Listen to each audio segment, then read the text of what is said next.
Episode number 12 में वो लोग किस करने ही वाले होते हैं तब मुंह साइड पर कर लेते हैं। यूरी बहुत ज्यादा खुश थी कि वो मूवी देखने जाएगी सांगजिन के साथ, तो सांगजिन बाहर आकर कहता है कि चलो आज हम लोग मिलकर मूवी देखने चलते हैं, आज कल्चर डे है। सांगजिन यूरी को ये कहता है कि लिस्ट बना लो कौन कौन जाएगा। सांगजिन के जाने के बाद सब एम्प्लॉय मना कर देते हैं, बाहर लगा देते हैं कि हम लोग नहीं जा सकेंगे। सिर्फ यूरी और सांगजिन ही रह गए थे और सांगजिन को उसकी मदर कॉल करती है कि आंटी आई है उसे मिलने के लिए, और सांगजिन मना नहीं कर पाता। वो यूरी को कहता है कि तुम लोग पहुंचो, मैं आ जाऊंगा मूवी टाइम पर। जब सांगजिन उन लोगों से मिलने जाता है तो वो देखता है कि उसकी मदर ने उसके लिए ब्लाइंड डेट फिक्स की हुई थी और दूसरी तरफ यूरी ने मूवी की टिकट्स भी ले ली थी।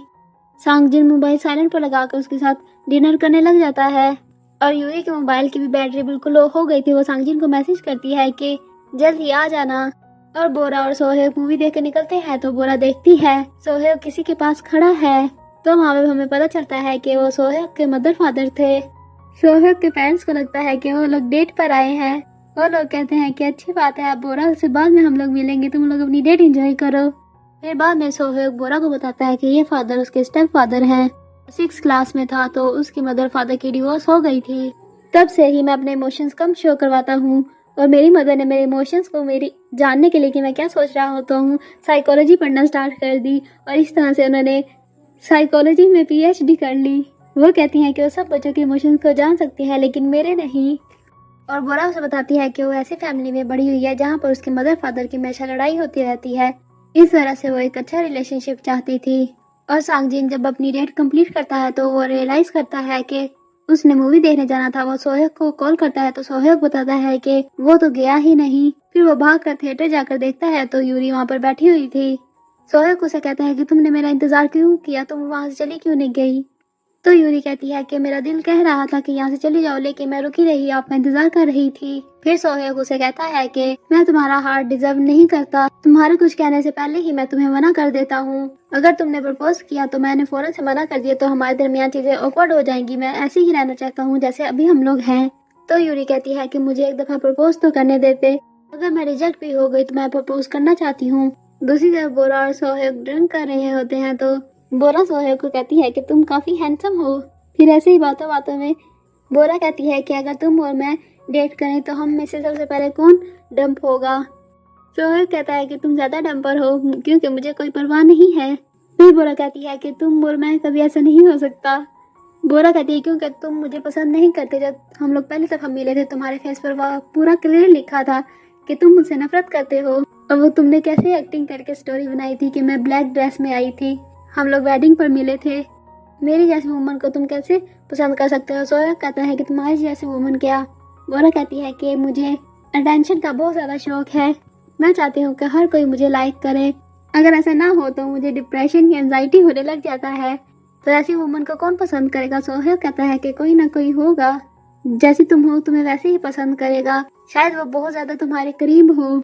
बोरा मन में सोचती है कि इसकी बातों पर नहीं आना। फिर वो लोग दूसरे राउंड पर जाने का सोचते हैं तो सोहेब कहता है कि मेरे घर पर चलें। फिर सोहेब कहता है कि नहीं, रहने देते हैं, और वो लोग अपने अपने घर जाने का डिसाइड करते हैं। और कैफे में ऊपर योजुंग और जिनू ऐसे डेट पर आए थे जैसे फर्स्ट टाइम मिल रहे हैं एक दूसरे को। योजुंग कहती है ऐसे वुमन और ज्यादा अट्रैक्टिव लगती है। और नीचे बेसमेंट में भूमि और जिन्हो थे। बातों बातों में जिन्हो भूमि को किस करने लगता है तो वो लोग गिर जाते हैं। योजुंग कहती है कि ये कैसी आवाज आई है। वो नीचे जाने लगती है तो जिन्हो उसे रोक लेता है। जिन्हो भूमि को कहता है कि मैं तुम्हें प्रोटेक्ट करूंगा हर हाल में। भूमि कहती है क्या तुम मुझे खुद से प्रोटेक्ट करोगे। जिन्हो कहता है हाँ मैं ऐसे ही करूंगा। भूमि कहती है तुम्हारे पास चांस है 3 तक गिनने तक। फिर जिन्हो उसे किस करता है। नेक्स्ट डे जिन्हो बहुत ज्यादा खुश था और बोरा सुबह सुबह ही कैफे में आ गई थी और वो जिन्हो को बहुत ज्यादा रिलेशनशिप के बारे में एडवाइस दे रही थी कि कैसे ट्रीट करना चाहिए। योजुंग वहाँ पे आ जाती है। वो कहती है कि तुम मेरे पार्ट टाइम वर्कर को मत ऐसे डराओ। और बोरा कहती है कि इसकी वजह से भूमि सारी सारी रात घर पर नहीं आती। और इस तरह से पता चलता है कि उन लोगों को पता था कि इसकी गर्लफ्रेंड भूमि है। और ऑफिस में सांगजिन वही नोट्स अपने एक एम्प्लॉय को दे देता है। जो एम्प्लॉय अपने पेपर्स देख रहा होता है उसमें वही हार्ट था, वही जो यूरी ने सांगजिन को गिफ्ट दिया था उस पर लगा हुआ था। वो ये देखकर बहुत ज्यादा हैरान हो गया था। और कैफे में भूमि पार्ट टाइम जॉब के लिए इंटरव्यू देने आती है और वो जिनू को कहती है कि मैं कम पैसों पर भी काम कर लूंगी और मुझे योजुंग के वीक पॉइंट्स भी पता है। ये सुनकर जिनू फौरन से भूमि को रख लेता है जॉब पर। जब सोहेल आता है तो वो बोरा को कहता है कि तुमने कितना काम कर लिया। बोरा कहती है कि नहीं, मैं इकट्ठा ही सब दिखाऊंगी। तो वो वहाँ पर भूमि भी आ जाती है। वो कहती है कि प्लीज जाकर अपना ऑर्डर ले लो, तुम सारा दिन यहीं पर बैठी हुई हो। और वो जब बोरा जाती है तो सोहेल को कहती है कि तुम्हें मेरी सिस्टर कैसी लगती है। सोहेल कहता है नाइस है। तो भूमि कहती है कि तुम उसके साथ लेट नाइट तक हैंग आउट कर सकते हो, क्योंकि घर में अकेली वो रोती रहती है और परेशान हो जाती है। सोहेल कहता है ठीक है। कार में बोरा सोहेल से पूछती है कि तुम इस वीकेंड क्या करोगे, तुम्हारी एक्स की शादी है। तो सोहेल सोचता है कि उसने योरी के बॉयफ्रेंड को कहा था कि वो शादी पर आएगा अपनी गर्लफ्रेंड को लेकर। सोहेल कहता है कि तुम मेरी गर्लफ्रेंड बन के जाना, मीन्स के फ्रेंड जो गर्ल हो कवर करने के लिए बोलता है। फिर वो लोग वेडिंग पर पहुंच जाते हैं। वो लोग उसके हस्बैंड से मिलने के बाद आगे जा ही रहे होते हैं तो सामने सोजिन खड़ी थी। वो लोग सोजिन से बातें कर रहे होते हैं तो वहाँ पर सांगजिन भी आ जाता है और चारों बहुत ज्यादा ऑकवर्ड फील कर रहे थे। बोरा सोहे को कहती है कि जाओ योरी से मिल आओ, फिर तुम्हें शादी के बाद कभी भी मौका नहीं मिलेगा।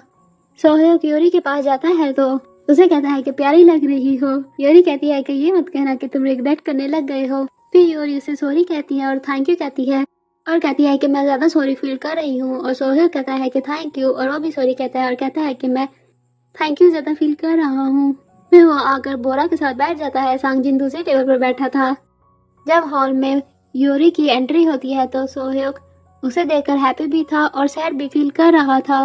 फिर जब ब्राइड फ्लावर थ्रो करती है तो वो बोरा पर आने लगते हैं, बोरा पकड़ने लगती है तो पीछे सांगजिन हाथ मारकर गिरा देती है।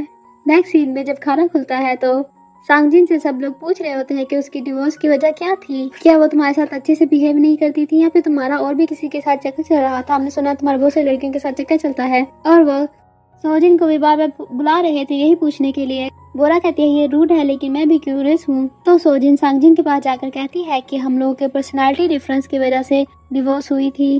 फिर वो सांगजिन को कहती है कि तुम ये ब्रेड नहीं खा सकते, क्या जो स्टेक खाने चलते हैं हम लोग। हॉल से बाहर आते हुए रेडियो के कुछ स्टाफ मेंबर बोरा से कहती है कि तुमने सोचा है कि कब तुम शो में आओगी। बोरा कहती है कि अभी मैंने सोचा नहीं, मैं सोच रही हूँ। वो लोग कहते हैं कि जल्दी से सोच कर जवाब देना। फिर बोरा सांगजिन से अपनी कुछ पिक्चर्स क्लिक करवाती है। आते वक्त बोरा पूछती है कि कैसा फील हो रहा है अपनी एक्स की वेडिंग से होकर।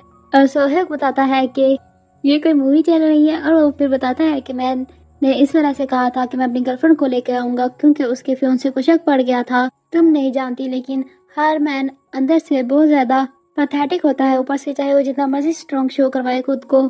बोरा कहती है कि उसे पता भी नहीं होगा कि तुम उसकी खुशी के लिए क्या क्या कर रहे हो। दूसरी तरफ सांगजिन और सोजिन बैठे खाना खा रहे थे तो सोजिन कहती है कि तुम मुझे क्यों साथ ले आए। तो सांगजिन कहता है कि मैं अकेले खाना नहीं खाना चाहता था, किसी ने मुझे बददुआ दी हुई है कि मैं अकेला रहूं। फिर वो सोजिन को बताता है कि एक दफा मेरी बात सुन लो, उस टाइम मेरा बिजनेस बहुत ज्यादा लॉस में जा रहा था और फादर की भी डेथ हो गई थी। मदर ने आगे इन्वेस्टमेंट करने से मना कर दिया था, इस वजह से मैं बहुत ज्यादा परेशान था। मैंने बहुत ज्यादा लोन लिया हुआ था, मैं तुम्हारे लिए कुछ भी नहीं कर सका। जब तुमने कहा कि तुम्हें डिवोर्स चाहिए तो मैंने सोचा कि शायद इसी में तुम्हारी खुशी है, यही मैं तुम्हारे लिए कुछ कर सकता हूँ।